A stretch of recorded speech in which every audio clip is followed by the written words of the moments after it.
Olá, meus queridos, tudo bom? Hoje, então, vamos ver crosta terrestre na nossa aula de geografia. Bem, para falar, né, então, sobre crosta terrestre, uma coisa que a gente vai ter que discutir um pouco é sobre a composição da Terra, para né, que a gente entenda um pouquinho melhor sobre a crosta.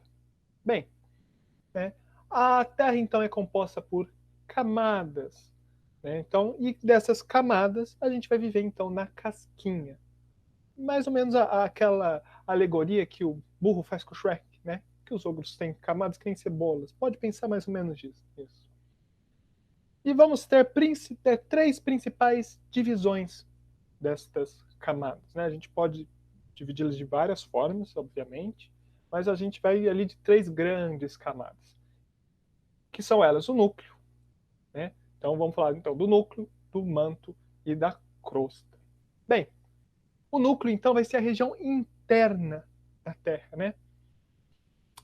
Cerca de um terço de toda a Terra, com uma profundidade, né, da gente até o núcleo, então, por volta de 3.006,5 mil quilômetros, então é bem profundo mesmo. E vai ser subdividido entre o núcleo interno, né, o que está mais, que é realmente o núcleo bruto, e o externo, que vai ser a casquinha, né, do núcleo. E, né, as temperaturas no núcleo, né, vão ser próximas à da superfície do Sol, cerca de 5.000 graus Celsius. Né? Então é uma temperatura muito alta. Uma coisa interessante é que o núcleo interno, né, a gente fala, nossa, o núcleo interno é o mais quente, né? Comparado ao externo, a gente está mais, né, conforme você vai vindo, vai, vai aquecer. Então a gente deduziria que o interno, que é o que está mais dentro, seria então líquido. Porém, o externo é líquido, o interno é sólido. O interno é sólido devido à pressão que existe dentro. Então, é tamanha pressão que o núcleo interno então é sólido. E vai ser composto majoritariamente por níquel e ferro, né, dois metais. Bem, perfeito. Vamos ter o manto, que vai ser algo muito importante também para o nosso estudo de hoje, que vai ser a região média. Né? Pensando que a gente vai ter ali a crosta, né, que fica para fora, o núcleo dentro, o que fica então entre a crosta e o núcleo, né? Então vai ser esse manto. E essa ideia mesmo que manto, né, que encobre tudo isso. Vai ser então essa região média, uma profundidade variando entre 30 quilômetros, que a gente já fala, nossa, 30 quilômetros é coisa, né? Mas 30 quilômetros até 3.000 quilômetros de profundidade, é bem fundo. Vai ser bem grande, né? Próximo a 2/3 da Terra. E olha que interessante, né? Então, o manto já tem 2/3, cerca de 2/3, o núcleo tem 1/3, como é pequenininho a crosta, né? Que a gente vai ver depois. Vai ser, né, responsável muito pelo derretimento e solidificação. Então tem todo esse processo, né, de que as pedras, né, os metais, as rochas, tudo, elas terão contato então com o manto, irão se derreter, depois elas vão subir para, né, menores profundidades, então elas vão ter uma temperatura, uma pressão diferente e vão se solidificar. Isso vai ser muito importante na nossa aula sobre formações rochosas. A presença de metais, então, né, tem todo o desenvolvimento dos metais no manto, e teremos as correntes de convecção, que a gente vai ver, né, mais bonitinho rapidinho daqui a pouco, mas na sua essência vão ser, né, grandes fluxos, como se fossem rios dentro do manto. A gente pode associar rios de lava que vão fazer um movimento.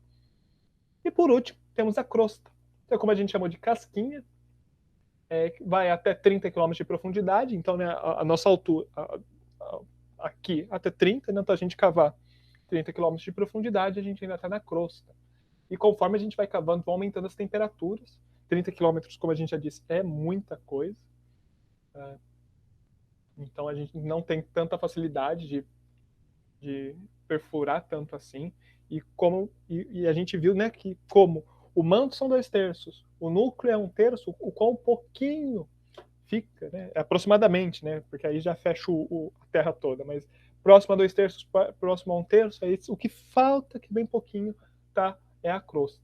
Vai ser composta então por rochas e minerais, e, aí, e seus processos e tudo mais que a gente também vai ver na aula sobre formações rochosas. E ela não é uma camada só, né?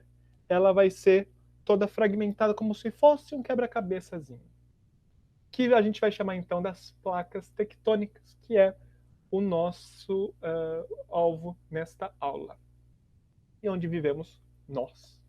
Então, essa casquinha. Legal. Uma imagem, então, aqui da composição da Terra, o núcleo, né, bem dentro da Terra, o manto ali protegendo o núcleo, e por fim a crosta. E aí os continentes situados sobre as placas tectônicas. Na verdade, tudo, né, em cima, na crosta, são as placas tectônicas. E o que eu comentei da movimentação do manto, das correntes de convecção, que aí vão ser esse processo todo, que vai envolver pressão, temperatura, tem todo, é bem interessante, a gente poderia aprofundar, mas não é o nosso objetivo nesta aula. Mas precisamos saber que temos essas correntes, isso vai ser muito importante agora, já já. Bem, então a gente vai ter a teoria da tectônica das placas. Vai ser então uma teoria geológica sobre a composição da crosta terrestre. Não é algo que durante muito tempo se tinha certeza. Hoje a gente já tem mais domínio, a gente já fala, é isso. Mas durante muito tempo não sabiam o que acontecia, né? Achavam que a Terra, nesse ponto, a crosta, era uma coisa só. Vai ser elaborado então na década de 60, então agora há pouco, né? Cerca de 60 anos. Ah, mas 60 anos já é uma certa idade. Uma teoria é muito pouco. Vai ser baseado então na deriva continental e expansão dos fundos oceânicos, que vão ser outras duas teorias que já vão estar em desenvolvimento no século XIX, ali por 1800. E aí, o que ela defende? Né? É uma teoria, mas é uma teoria já provada, que nem a teoria da relatividade e tudo mais. A teoria da evolução não é uma teoria de que acham que é assim, já é comprovado. Bem, que então defende que a crosta terrestre é composta por grandes placas que se movimentam através do manto terrestre. Então a gente vai ter as grandes placas e conforme o manto tem aquela movimentação, né, a convecção, essas placas vão se mover. Obviamente que não vai ser uma movimentação brusca, a gente não percebe, ela vai ser muito sutil, mas algumas coisas a gente vai ver que a gente percebe sim.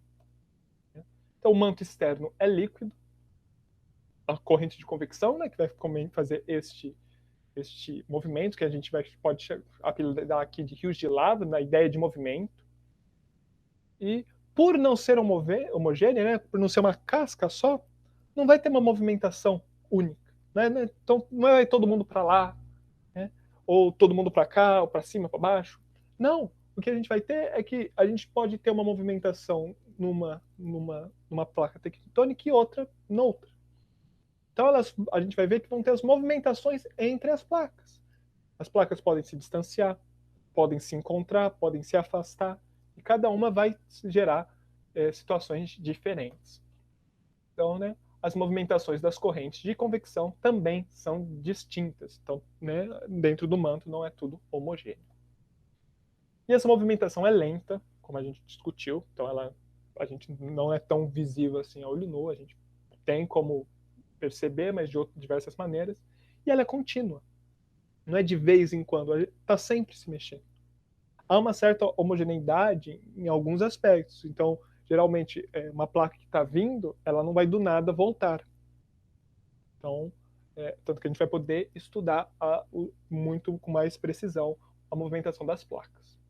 E aqui, olha que interessante, então, né, como é esse quebra-cabeça da Terra. É como se cada uma fosse uma pecinha, só que cada pecinha é diferente. Perfeito? Aqui a gente, na placa sul-americana. E reparem bem, aqui temos as movimentações, a gente já vai discutir um pouquinho mais sobre isso, de cada placa. Né?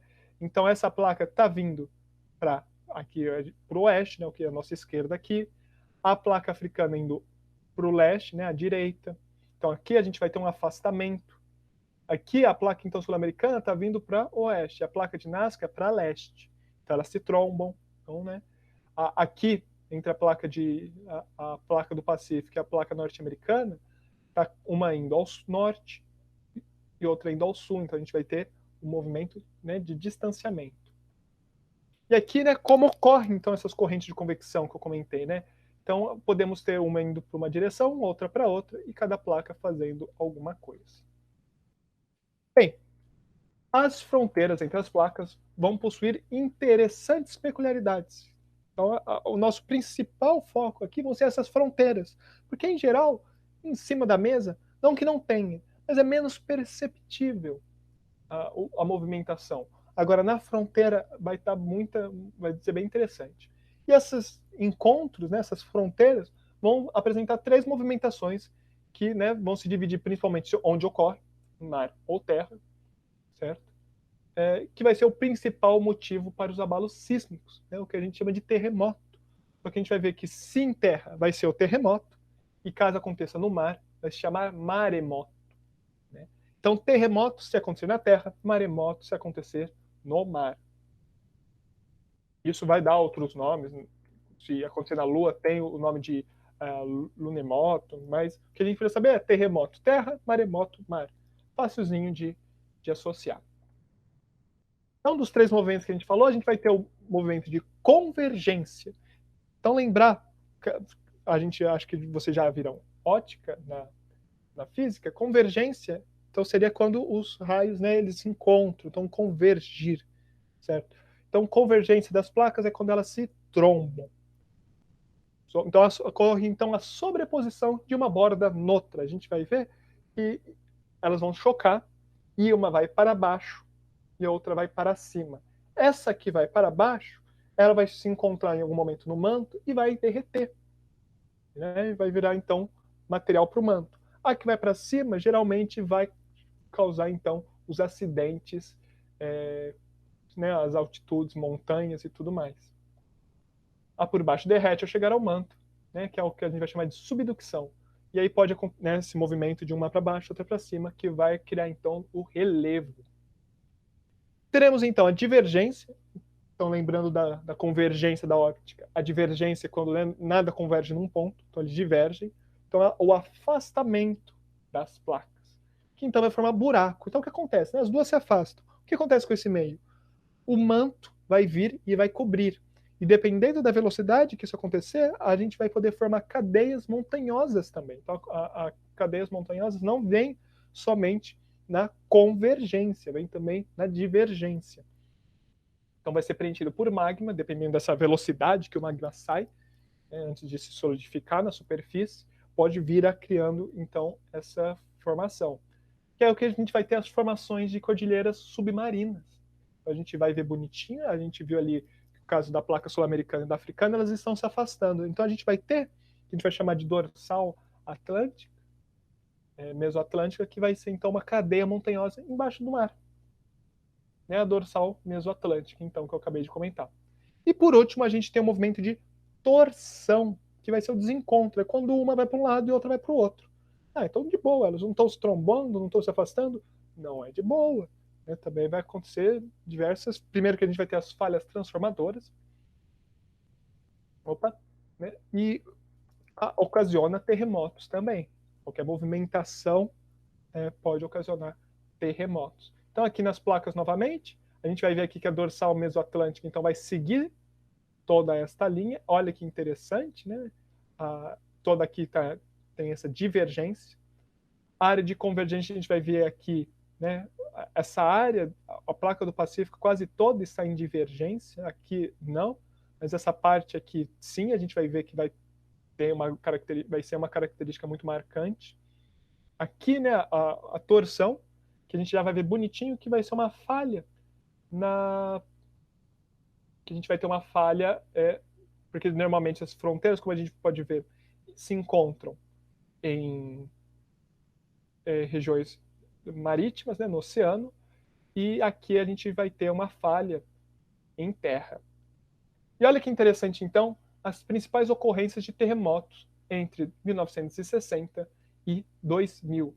Voltar mais uma vez aqui, olhem só a coincidência, né, nas fronteiras entre as placas. Não que não ocorra, a gente pode ver até que uns do Brasil, ocorre terremoto, que muitos deles são imperceptíveis, mas a grande, né, maioria nessas fronteiras e principalmente, olha que interessante, nessa que a gente chama da placa do Pacífico.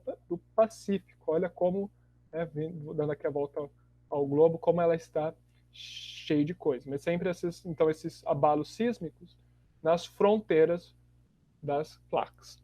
E aqui nas movimentações das placas, então é quando a gente tem a convergência, a gente tem a subducção, e aí pode e aqui essa formação de relevo. A divergência, né, também criando relevo, mas de forma diferente. Aqui é uma placa que subiu, aqui é o magma que subiu. E a torção aqui a gente não vai ter bonitinha. Aqui a gente vai ter só o exemplo, né, da divergência em terra, que a gente vai ter depois os rift zones, principalmente na África. E aqui é dorsal mesoatlântica. Então esse esquema aqui está a altura, conforme vai ficando vermelho, vai ficando mais alto. O Oceano Pacífico é mais alto que o Atlântico. E olha que interessante, então, a dorsal mesoatlântica, o tamanho dela, para começar, e ela é toda submarina. A gente não tem uma montanha como fronteira entre a América e o Velho Mundo, mas ela existe, está subaquática. Então, é algo muito interessante e algo que cai muito em vestibular, essa discussão da dorsal mesoatlântica, no caso, então, de divergência. Não é o caso de convergência, mesmo sendo um caso de uma cordilheira sendo criada. Bem, os sismos não podem não se dar nas fronteiras. Então, como eu comentei, os terremotos não são apenas nas fronteiras. Eles acontecem com mais frequência nas fronteiras, porém, é a ideia da mesa. A fronteira sempre vai ser mais... A borda da mesa é mais perigosa do que o meio. Tanto que o Brasil, como a gente viu, se encontra no meio de uma placa tectônica, por isso que a gente sente menos os abalos sísmicos. E como a placa que está mais perto da gente, mas o Brasil tem mar. Mas a placa que a gente tem, que é o caso da África, ela está se deslocando. Então ela não provoca maremotos. Mas vão ser, então, esses sismos fora das fronteiras vão ser menos frequentes. E o que é interessante, mesmo naqueles piores choques, o que a gente acaba sentindo é cerca de 10% de toda a energia produzida. Né? Então o choque acontece muito de uma profundidade muito grande. E a gente só sente 10% de tudo isso. Então os maiores terremotos aí que temos, imagine então qual que é a quantidade. E essa energia toda vai se dissipando pela demora para chegar até a superfície. E aí o que eu comentei também, os centros das placas vão costumar a ser regiões de estabilidade. Essa teoria, então, vai trabalhar diferentes facetas da Terra, né? Então, a Pangeia, né, qual foi a evolução, porque a gente também consegue estudar como que era antes. A Pangeia, que seria um supercontinente, depois que vai se dividir em Gondwana e Laurásia, que vão ser 2 supercontinentes. E o que também acontece, além dos abalos sísmicos, o vulcanismo também vai ocorrer com maior frequência nas regiões de fronteira entre as placas, principalmente no Círculo de Fogo do Pacífico. Então, temos aqui GIF, né, disso, então todos os continentes juntos e eles vão se separando. Então a gente era abraçado com a África. Outra coisa interessante, reparem aqui a Índia, que ela era uma ilha e depois ela se junta à Ásia. Dizem que nessa junção, quando a placa da Índia se juntou com a da Ásia, formou o Himalaia, né, nesse abalo, que é a maior cordilheira, né, tem a cordilheira com o Everest, que é a maior montanha do mundo.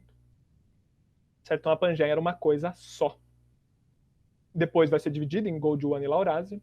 E o que é interessante também é que essa teoria também permite que a gente tenha uma ideia de como será depois, porque vai continuar essa movimentação. Então, procurem, não cabe aqui, até porque são especulações em alguns aspectos, mas há esquemas de o que vai acontecer com o mundo com a continuação da movimentação. Bem, olha que interessante que os pontos vermelhos são os vulcões, e olha como eles são presentes, né, nessas fronteiras, principalmente na placa do Pacífico, por isso que é Círculo de Fogo do Pacífico, a quantidade de vulcões ativos que há nesta região, ativos ou não ativos, mas olha a quantidade, principalmente porque são placas convergentes. Aqui, por exemplo, na Mesoatlântica quase não tem, há muito aqui na Islândia, mas em geral na Mesoatlântica não há. E foi isso que eu trouxe para vocês, então, sobre essa discussão, dessa dinâmica da crosta terrestre. E espero que vocês tenham aproveitado e amanhã continuamos nossos estudos com geografia. Um forte abraço a todos vocês.